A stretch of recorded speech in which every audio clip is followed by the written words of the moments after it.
Cuidado, compromiso, confianza, dignidad, palabras que salen de lo más profundo y con las que me identifico plenamente. Soy el Hospital Mental de Antioquia María Upegui. Tengo más de 145 años de historia prestando servicios especializados en salud mental, con los más altos estándares de calidad y eficiencia, lo que me ha llevado a tener reconocimiento en el ámbito internacional como el más grande, moderno e innovador de Colombia. El Hospital Mental de Antioquia para mí es amor, compromiso, respeto y un trato humanizado para con nuestros pacientes. Tengo la capacidad de atender urgencias pediátricas sin importar la hora. Me siento orgullosa de contar con una unidad única en Antioquia que atiende niños y adolescentes de 7 a 16 años. Conmigo están profesionales en psiquiatría infantil, medicina general y enfermería, que trabajan para que mis queridos pacientes tengan un acompañante permanente, factor fundamental para la evolución positiva de su patología. Acá el niño mío estuvo aproximadamente 15 días, en el cual pues se le vio como una estabilidad pues buena emocionalmente y me parece que sí, que el trato fue muy bueno. Mi servicio integral de hospitalización, exaltado en Colombia por su atención humana y cálida, se lleva bajo estrictos protocolos médicos, complementado por los servicios de urgencias, consulta externa, laboratorio clínico y farmacéutico. En nuestro hospital buscamos que nuestros pacientes sean mirados de una manera integral, con una historia, una familia, un futuro y que estén libres de estigmas. Implementé la telesalud mental como una innovadora estrategia que acerca los servicios de salud mental a la casa de los pacientes. Buenos días, yo soy el doctor Juan Carlos Botero del Hospital Mental de Antioquia. Cuénteme qué la trae por aquí. De esta manera, nuestros especialistas eliminan las barreras económicas, geográficas y de acceso que han sido un factor para recibir una atención oportuna por mucho tiempo. Aporto para que el sector de la salud mental sea reconocido por su alto nivel de compromiso con la ciencia, gracias a mi centro de investigación y al Comité de Ética en Investigación. Resalto que mis grupos psicoeducativos son un espacio en pro de las personas. Por medio de intervenciones grupales dirigidas a pacientes con distintas patologías, brindo una atención integral sobre el manejo y la comprensión de la enfermedad. Ofrecemos una atención con calidad, con calidez, un servicio humanizado para nuestros pacientes y sus familias. Transformé la terapia electroconvulsiva en un procedimiento más humano, en el que la seguridad, comodidad y bienestar son factores clave para el paciente. Soy un lugar en donde el cuidado transforma la vida.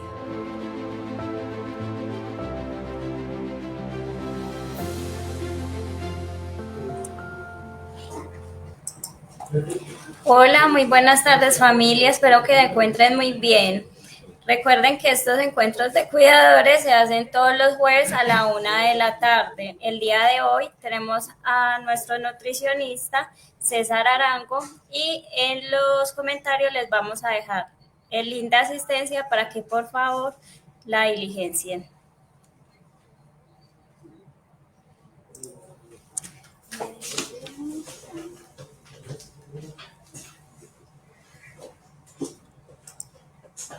Muy buenos días, buenas tardes. Mi nombre es César Arango, yo soy el nutricionista del Hospital Mental de Antioquia. Hoy les vamos a hablar de nutrición saludable. Es una charla que se da cada año, se habla del mismo tema. La parte de nutrición saludable se da el mismo tema, pero es diferente población para los que no han asistido, ¿sí? Bueno, como yo siempre comienzo el tema haciendo una introducción siempre y en todas las charlas que yo vaya a dar en el hospital y que se hayan dado, que se estén dando y que se vayan a dar, se va a hablar de cómo es el manejo de la alimentación que se está dando dentro del hospital como protocolo, que es necesario porque eso cambió. ¿Por qué hago esto? Como para evitar impases con las personas, antes de empezar en el tema, como para evitar impases con las personas cuando vengan a visitar a los pacientes que tienen hospitalizados. Ustedes ahí vieron en la introducción que el Hospital Mental de Antioquia tiene más de 100 años, ¿sí? Y hace muchísimos años en el Hospital Mental se acostumbraba, las familias acostumbraban cuando venían a hacer las visitas a traer comida para los pacientes. Incluso a mí me tocó cuando ingresé a observar eso, que traían a los pacientes, les traían pollos asados, pollo apanado, les traían tortas, les traían salchipapas, les traían toda clase de comida, se reunían entre la familia a comer, pero esto cambió después de pandemia. O sea, muchas de las personas aún llegan a visita, hablan con las trabajadoras sociales, hablan con la enfermería, que para que les dejen entrar una gaseosa, que para que les dejen entrar una comida, pero eso no está permitido ya, ¿sí? Hay personas que pueden que les digan a ustedes, no, pero es que así se ha hecho mucho tiempo, se hizo así, y el que se haya hecho mucho tiempo así no quiere decir que estuviera bien hecho, ¿sí? O sea, no es que lo hicieran de mala intención, no quiere decir que estuviera bien hecho, pero esas malas costumbres habían que cambiarlas.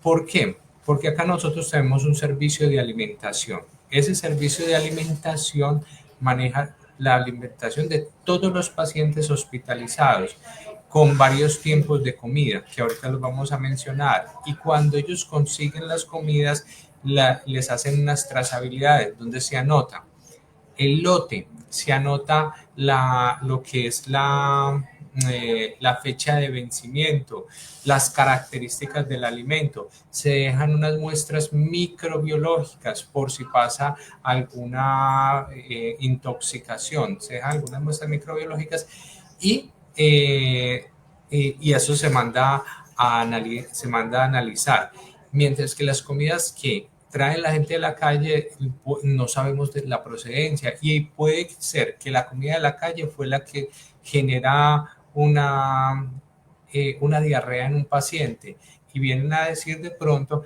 que fue la comida del hospital mental. No, entonces para evitarnos todo ese tipo de situaciones se tomó la decisión que no se ingresa ningún tipo de comida del exterior, sino que muy bueno que vengan con la familia, compartan, le muestren una foto, que le traigan una carta, alguna cosa, otra forma de expresión de afecto hacia la persona que está hospitalizada y evitarnos dificultades. Bueno, eso siempre es esa parte introductoria. Cuando me escuchen hablar, lo van a escuchar en esta y en cualquier charla que yo dé. ¿Listo? Entonces, para que lo sepan.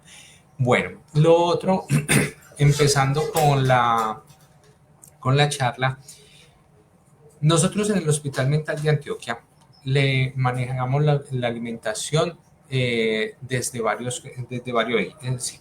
Uno, vamos a hablar cómo es la parte de la alimentación, que es un acto voluntario. Sí, es un acto voluntario el que le damos cuando los pacientes consumen los alimentos. Pero ¿qué pasa? Cuando ingresan los pacientes acá al hospital mental, algunos entran en unas condiciones mentales no muy favorables que les impide consumir los alimentos como normalmente nosotros los consumimos. Pueden el paciente estar muy absorto en la realidad, puede que el paciente, incluso hay pacientes que se les entrega los alimentos y no son capaces de masticarlo, no saben qué hacer y el alimento hay que entregarlo incluso por segunda mano al paciente. Cuando se dice por segunda mano es que el auxiliar de enfermería le entrega la alimentación al paciente y de ahí parte también otras características que según la enfermedad, por ejemplo, si la persona tiene un trastorno de conducta alimentaria, tiene una anorexia, la voluntad de consumir el alimento se va a ver afectada. Entonces esa persona hay que evaluarlo y definir cómo va a ser el paso del alimento, qué tipo de alimento se le va a dar. Otros tipos la persona puede estar catatónica, por ejemplo, y hay que definir cómo también se le va a dar, durante cuánto tiempo se le va a dar, qué paso de alimento se va a definir. Entonces, eso es que quiero que lo tengan claro. Ahora, cuando ingresan los pacientes al hospital mental, la mayoría de los pacientes, no todos en su totalidad, son consumidores de sustancias psicoactivas. Al ellos consumir sustancias psicoactivas, que obviamente que acá no se les proporciona ese tipo de sustancias, ¿sí? Ellos van a entrar en un estado de abstinencia. Entonces, al entrar en un estado de abstinencia, puede que le digan a los familiares, es que en el hospital mental me están dejando aguantar hambre. Entonces, ahí hay un ítem que yo ahorita en la introducción les dije, los tiempos de comida.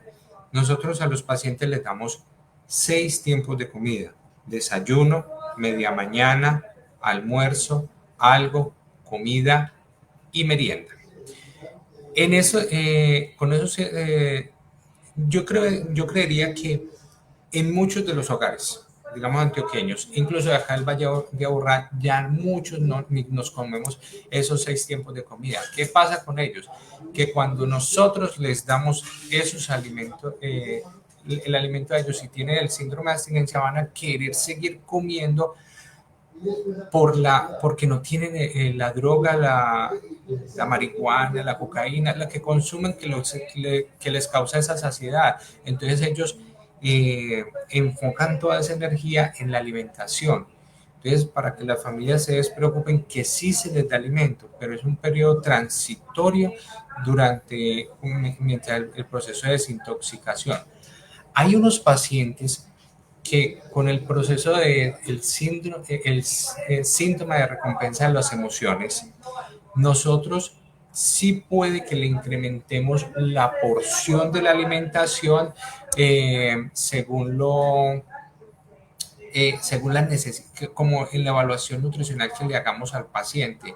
Ahí sí puede que le incrementemos, y eso mejora un poquito más la calidad de estancia de los pacientes. Ahora, hay otros tipos de pacientes cuando nos ingresan a nosotros aquí al hospital. Ellos pueden tener la voluntad de consumir los alimentos, pero pueden tener una discapacidad, y dentro de esas discapacidades el paciente no controla lo que es la velocidad de ingesta, o sea, la velocidad con que se lleva la alimentación, la cantidad de alimentación que se lleva a la boca y la velocidad con que mastica, y por ende la cantidad de alimento que va a entrar en la deglución completo o ya en el bolo alimenticio ya masticado, para evitar una broncoaspiración. O sea, hay pacientes que no tienen ese nivel de conciencia. Entonces, ¿qué pasa? Normalmente uno habla con medicina general, habla con psiquiatría, con trabajo social, para que al paciente le hagamos una remisión, y esa remisión se le hace para un especialista que es un fonoaudiólogo con un estudio especializado que es en terapia de deglución. Esto nos evita a nosotros lo que es una posible broncoaspiración del paciente. Entonces, en ese primer párrafo que ustedes ven en la diapositiva, estamos hablando de la voluntad y de qué tan consciente es la alimentación. O sea, miren esas dos cositas, todo lo que nos lleva. Y según lo que determine el otro profesional, la alimentación del paciente va a ser de ahí en adelante, ellos van a determinar la consistencia de la alimentación, y puede que el especialista determine que la consistencia de esa alimentación vaya a ser una dieta, se lo puedo decir en estos términos coloquiales, que voy a utilizar los dos términos, el término técnico y los coloquiales, que sea una dieta licuada, o sea, licúan todo, pero nosotros la llamamos dieta supraglótica, ¿sí? Para que es más fácil deglución, y así posiblemente evitar una broncoaspiración. Pero así, igualmente, la alimentación es entregada por segunda mano. Listo. Ahora, tenemos que es un proceso también involuntario. O sea, la nutrición es un proceso involuntario realizado con una serie de mecanismos fisiológicos. Cuando tenemos acá la palabra fisiológico, nos vamos a pasar también vamos a traspasar esa palabra hacia lo patológico. Se hace la evaluación del paciente. Cuando el paciente se le hace la valoración, determinamos determinamos qué enfermedades tiene. Aquí hago un paréntesis. El hospital mental, su quehacer es recibir pacientes con un trastorno, con afectación mental. ¿Listo? Ese es el quehacer. Pero el paciente puede venir con comorbilidades, con enfermedades. ¿Listo? ¿Qué enfermedades? Las que a ustedes les puedan ocurrir. Hipertensión, diabetes, insuficiencia renal, VIH, ¿sí? Pueden venir con esa enfermedad. Si la enfermedad sí está muy grave y que requiere manejo muy especializado a nivel orgánico, se remite, el paciente se estabiliza en su enfermedad orgánica y vuelven y lo contrarremiten, lo vuelven y lo traen y ya se le maneja la parte psiquiátrica. Pero si el manejo se le puede realizar acá, entonces se continúa con, ya se le hace su manejo a nivel orgánico. Ahí aclaro, entonces, cuando se hace la valoración nutricional, miramos, por ejemplo, varios factores. Uno, se mira que el paciente, cosas tan pequeñas como esto, pequeñas no, pero importantes, que el paciente tenga sus piezas dentales.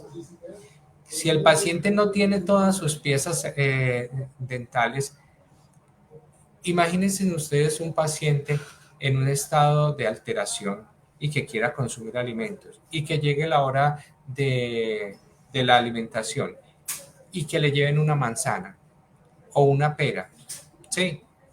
Ese paciente no va a poder consumir el alimento en forma satisfactoria, fuera que lo va a poner en riesgo. Entonces, a partir de ahí, empezamos nosotros a hacer un análisis y a determinar el tipo de alimentación que se le va a manejar al paciente. Entonces, un paciente, por ejemplo, que no tiene dientes, va a necesitar una dieta estrictamente blanda, que le facilite la masticación y la deglución de los alimentos. Ahora, desde la parte fisiológica, hay otros pacientes que ingresan con otras comorbilidades. Voy a poner un ejemplo. Entra un paciente con enfermedad hipertensos, ¿sí? Entonces acá, durante la charla voy a ir haciendo muchos paréntesis para que quede mucha claridad. Entra paciente hipertenso. El paciente hipertenso, la hipertensión actualmente han salido una cantidad de enfermedades, o sea, se han manifestado en mayor cantidad en población, muchas enfermedades que hace más o menos por ahí 40, 50 años sí existían, pero no estaba tan exacerbado, porque el estilo de vida de nosotros era muy diferente. Entonces, muchas personas cuando llegan a cualquier hospital, una de las características que van a decir de la alimentación es, en ese hospital la alimentación no sabía nada. Sí, no sabía nada, porque les sabe muy simple. Eso puede ser ahí les voy a decir sí y no, y lo voy a explicar. Puede que no les sepa nada y es falso que la alimentación de los hospitales no tenga nada de sal. Sí lleva productos, sí las preparaciones las hacen con sal, con otras especies que realzan el sabor, pero que sean saludables. Pero ¿qué pasa? Y ahí viene la otra parte que digo que no. Cuando un paciente que en su casa o cuando sale, le sirven el plato de comida y lo primero que hace, incluso antes de probar los alimentos, es echarle una cantidad de sal a la comida sin saber cómo estaba, esa persona muy claramente cuando llegue a un hospital la comida no le va a saber a nada. Entonces ahí es una realidad, no le va a saber a nada. ¿Por qué? Porque en los hospitales se utiliza, pero las cantidades que se deben utilizar. Ahora, ¿qué pasa en esta parte? Nosotros miramos si el paciente es hipertenso. Si el paciente es hipertenso, entonces se le hace una programación de un tipo de dieta. Ese tipo de dieta es una dieta, se llama hiposódica, ¿sí? Para este paciente que ya es hipertenso, ya no es negociable que nosotros le vamos a dar la dieta normal que le damos a los otros pacientes, porque la idea del hospital, durante la hospitalización, es en 15 días la persona que digamos que dure más o menos, que es el periodo de hospitalización aquí en el hospital mental, listo, más o menos, pero en esos 15 días no se le va a cambiar un estilo de vida de una persona que viene con 50 años acostumbrado a ciertas conductas, a echarle sal a la comida. Bueno, entonces eso no se le va a cambiar, pero la idea es nosotros no exacerbarle, incrementarle la enfermedad, o sea, no ser partícipes de esos eventos. Ahora, permítanme, yo paso acá para irme guiando.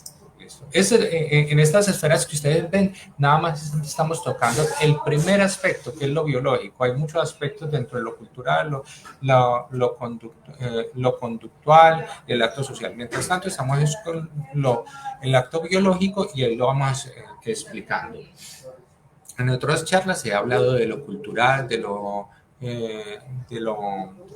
la parte social, de lo conductual.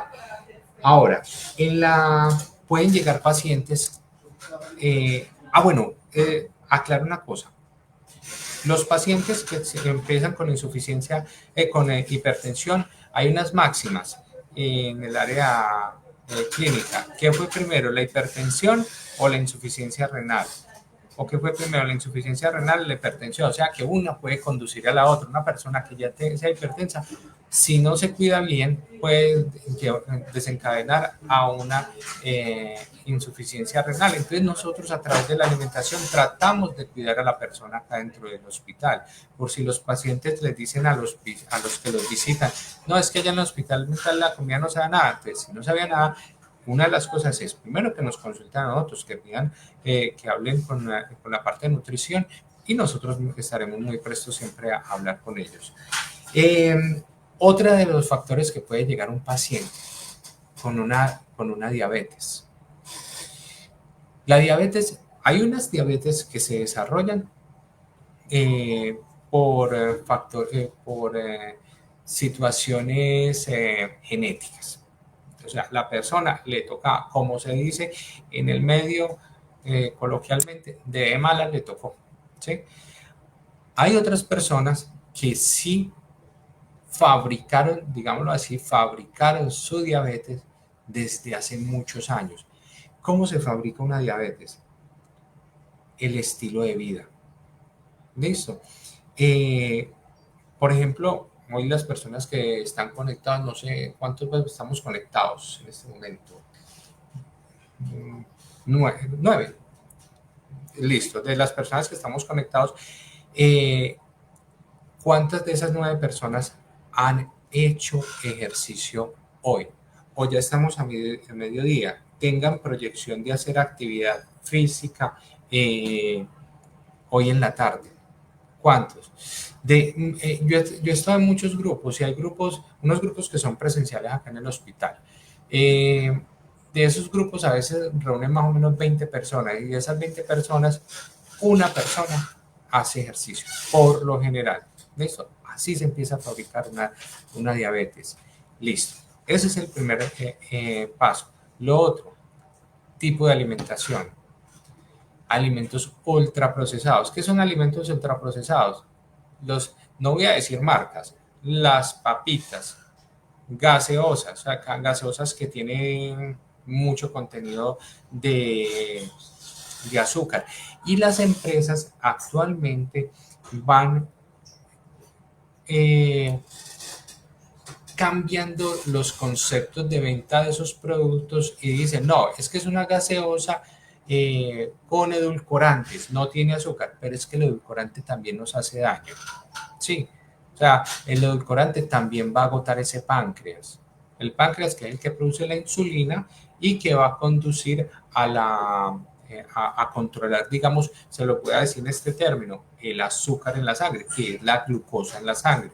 Entonces, eso hay que tenerlo en cuenta. Eso lo tenemos que tener en cuenta para estos pacientes diabéticos que nos pueden ingresar.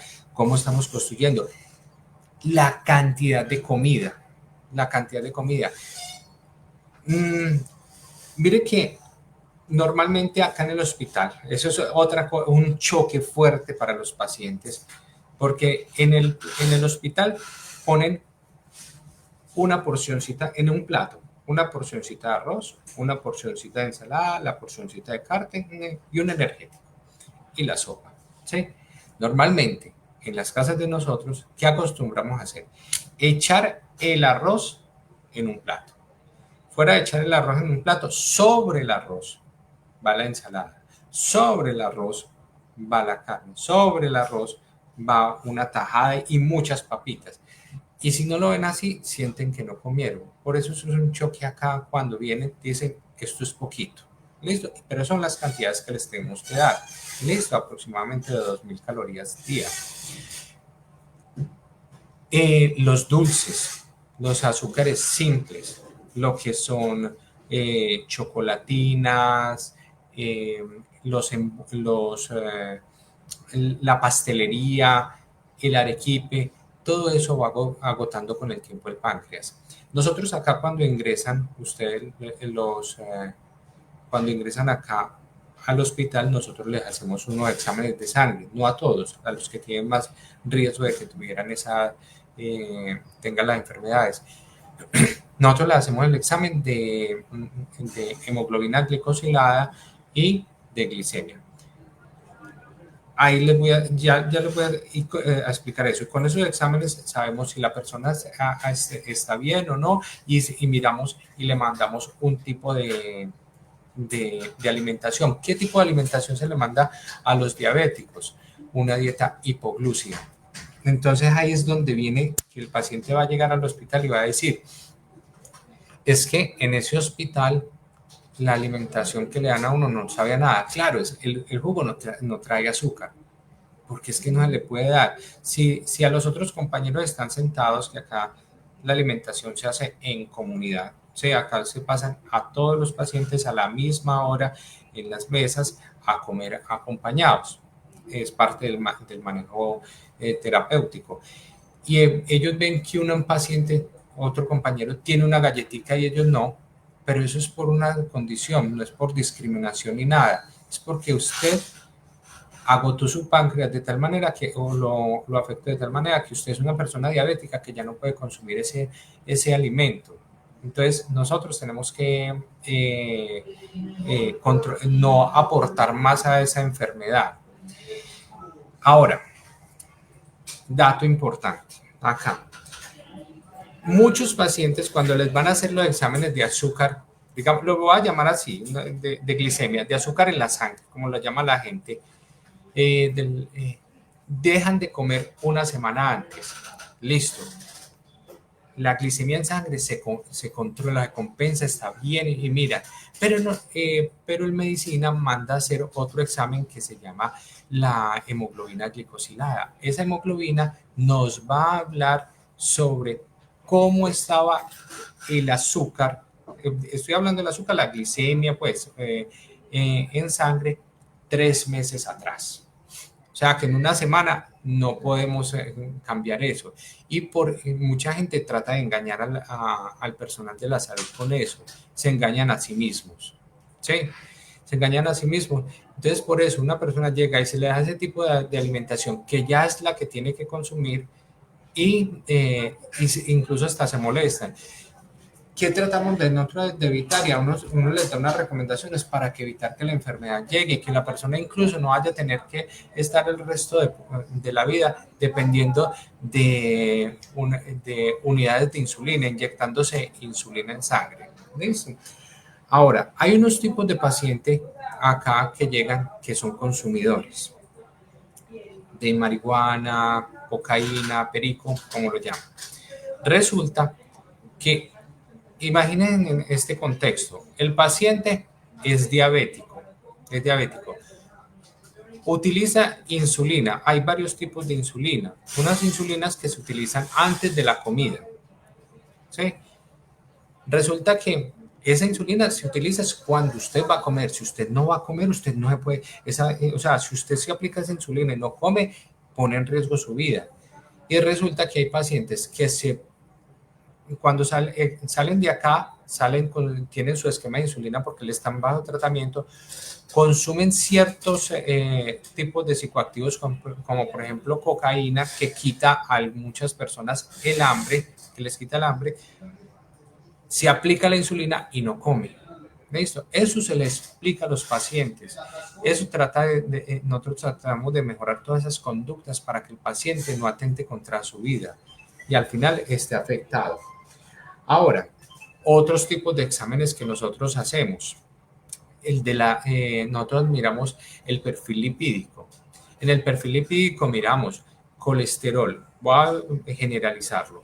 Colesterol bueno y colesterol malo. Miramos triglicéridos. Con los triglicéridos,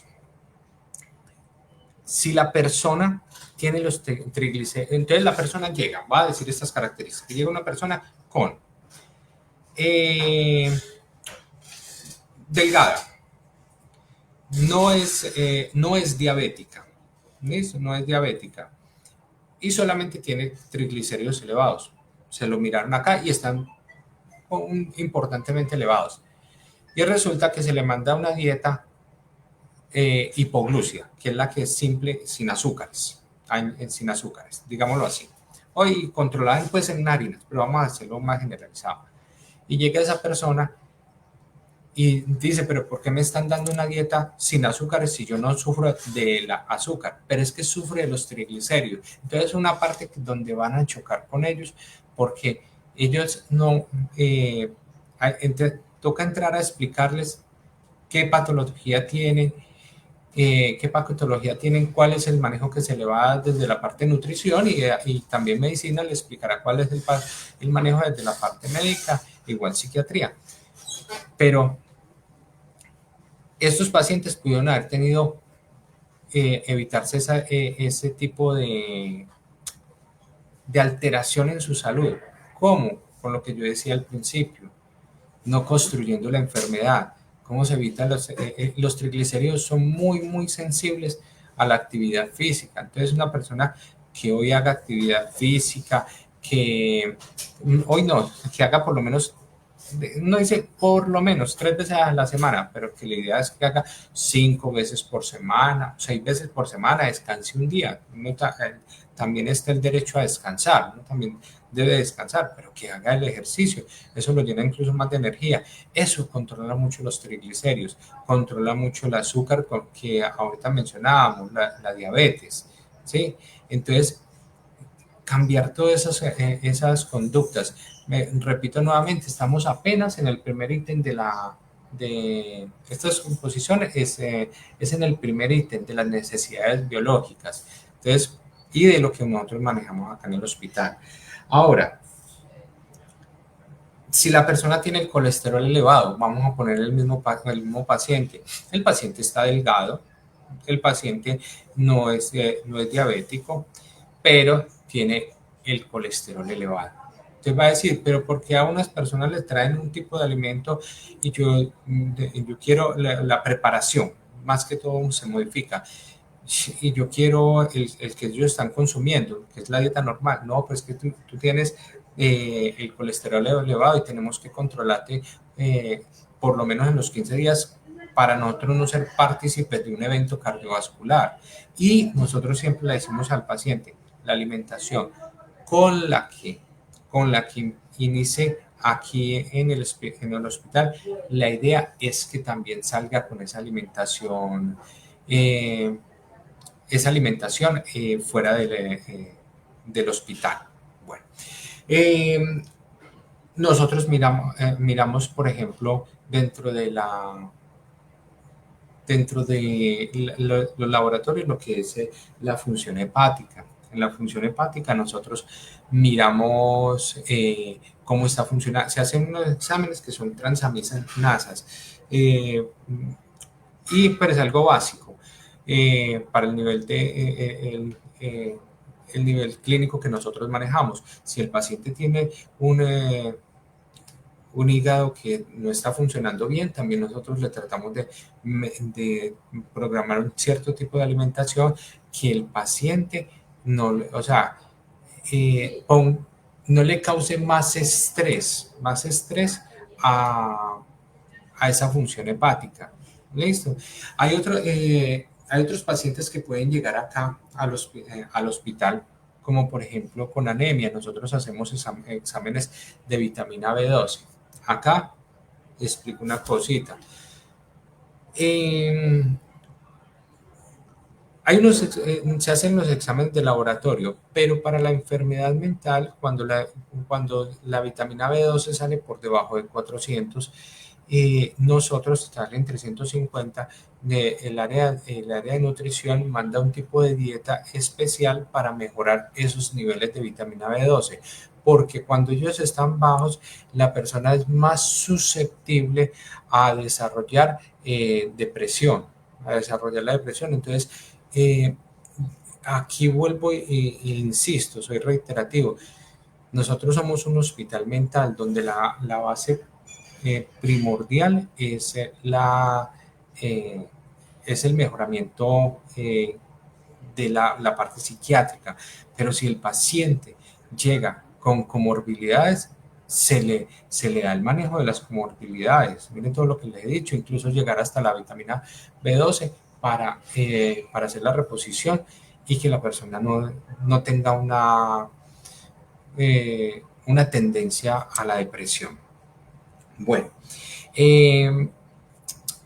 preguntas, ese tema de parte de las necesidades biológicas dentro de la nutrición que se maneja dentro del hospital es lo que teníamos para darles hoy. Es un tema que es de nunca acabar. Se puede uno tomar un semestre dando completamente clases por cada enfermedad, pero acá le estamos dando un abrebocas de lo que nosotros, o sea, cómo nosotros le manejamos a los pacientes acá dentro del hospital. Si tienen preguntas, por favor.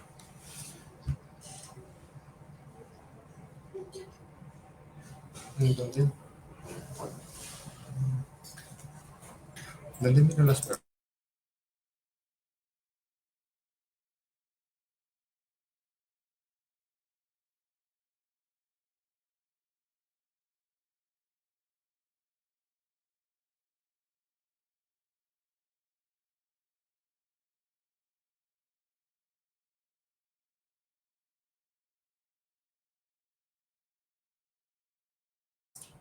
Bueno, no hay ninguna pregunta, entonces me imagino que el tema quedó muy claro. Ahí que las diapositivas son muy extensas, son varias diapositivas, pero cada diapositiva, como yo siempre digo, la diapositiva yo la hago es para apoyarme yo como derrotero. Ahí queda faltando una parte de la expresión cultural de la alimentación, la conducta de los pacientes sobre la alimentación, el acto social, pero eso más adelante en otras charlas lo ahondaremos. Si necesitan alguna explicación del paciente, del familiar que tengan hospitalizado, con mucho gusto estamos prestos a través de trabajo social. Ustedes los contactan, ellos me contactan y programamos una reunión y se les explica punto a punto cómo se le está haciendo el manejo nutricional de su paciente. Denme un segundo. Listo. Acá nos pregunta que cuál sería el manejo especializado para la esquizofrenia. Es que eso es dependiendo de que haya detonado, o sea, cómo el paciente con esquizofrenia ve la alimentación. Voy a poner un ejemplo. Por ejemplo, llega un paciente que dice que escucha voces y que un ser superior le dijo que el paciente, que él no podía consumir ningún tipo de alimento, eh, eh, no podía consumir ningún tipo de alimento eh, porque estaba pecando. Pues estoy poniendo cualquier cosa que pueden salir muchas cosas. Entonces, primero, psiquiatría aborda el paciente desde la parte de la enfermedad mental. Si el paciente orgánicamente puede consumir todo tipo de alimentos, se le proporciona el alimento. Si la enfermedad mental está haciendo que el paciente no consuma que rechace los alimentos, es decir, tenga un negativismo alimentario, ya se habla con el área médica para definir el paso de la alimentación. ¿Por qué vía? La alimentación se da vía oral, listo. Por segunda mano, entregarle la alimentación al paciente, la enfermería. O definitivamente el paciente no quiere consumir los alimentos, entonces para garantizar la sostenibilidad del paciente hay que pasar una sonda nasogástrica y ahí se le pasa la alimentación.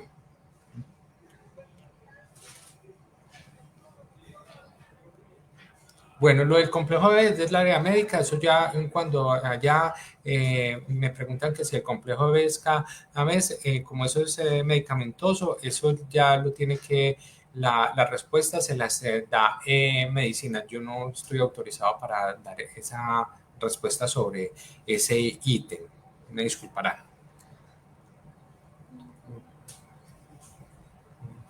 Listo. Bueno, si alguna cosa, con mucho gusto, estoy de lunes a viernes acá desde las 6 de la mañana hasta las 4 de la tarde, todos los días, y que estén muy bien.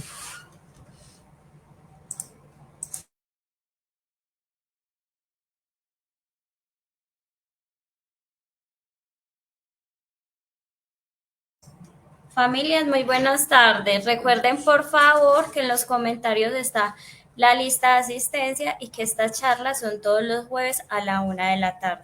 Nos vemos el próximo jueves. Que estén muy bien.